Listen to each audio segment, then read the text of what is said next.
Hello, and welcome to the This Happened Today in History podcast for February 27th. I am your host, Mr. Miller. This podcast will cover a number of topics that happened on this date in history. Please visit the podcast webpage at thishappenedtoday.buzzsprout.com. There you can download the notes page, which will help you organize the information as well as develop your own ideas on how these events change the world around us. If you are interested in hearing more, please consider subscribing so you will not miss out on what happened tomorrow in history. In 1938, a large amount of rain fell on Los Angeles over a couple of days. This caused rivers to overflow and mudslides to fall from the mountains around Los Angeles. This killed almost 120 people and destroyed thousands of homes. The flooding was caused by a year's worth of precipitation that fell on the area in only a few days. The increase in water caused the major rivers in the area to overflow their banks, and the hard soil was not able to absorb the large amount of precipitation that fell. The result was devastating. It took Los Angeles and the surrounding area many months to recover. The storm on the 27th was just the first. This, combined with a storm on March 1st, brought the total of 10 inches of rain to the lowland areas and more than 30 inches of rain to the mountains.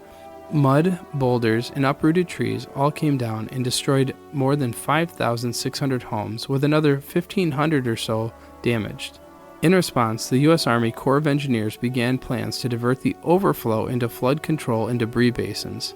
This has helped lessen the impact of more recent floods.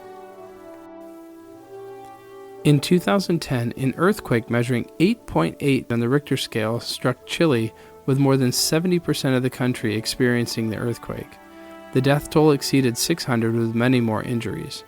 The quake left more than 2 million people homeless, as 500,000 houses were uninhabitable. The earthquake set off tsunami warnings for 53 countries, ranging from the United States to Japan. The earthquake began as a 300 to 375 foot long fault ruptured along the South American and Nazca tectonic plates. It rumbled for more than 3 minutes. The Nazca plate is subducting or moving under the South American plate. This was the largest earthquake in the region since the 1960 earthquake. The 1960 quake was registered at 9.6 on the Richter scale and is considered to be among the strongest earthquake ever recorded. Due to the large amount of earthquakes in the region, there have been many monitoring stations set up in anticipation of a large quake. NASA data models confirm that this most recent quake was powerful enough to shift the axis of the Earth and shorten the day by a microsecond. In 1991, President George H.W. Bush declared that Kuwait was liberated and announced that Allies would suspend combat operations at midnight. The Persian Gulf War began on January 17th and continued through the middle of February. At that time, the focus switched from attacking the infrastructure from the air to attacking the ground forces from the air. By the end of February, the majority of the Iraqi national forces had been overrun. Bush made the declaration, and at midnight, combat operations ended. According to History.com, approximately 8,000 to 10,000 Iraqi troops have been killed in comparison to approximately 300 coalition forces. U.S. and British troops continued to patrol the skies to enforce a no-fly zone over Iraq. You have been listening to the This Happened Today in History podcast for February 27th. I thank you for listening, and I hope that you have enjoyed learning about the historical events from the past.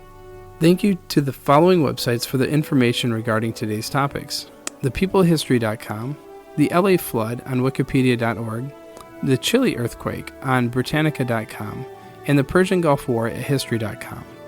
The music used as the background track for this podcast is Americana, created by Kevin MacLeod on Incompetech.com. If you enjoyed this information and would like to hear more, please consider subscribing, as this will help keep the historical events in your feed in the morning for each day. I hope you have a great day.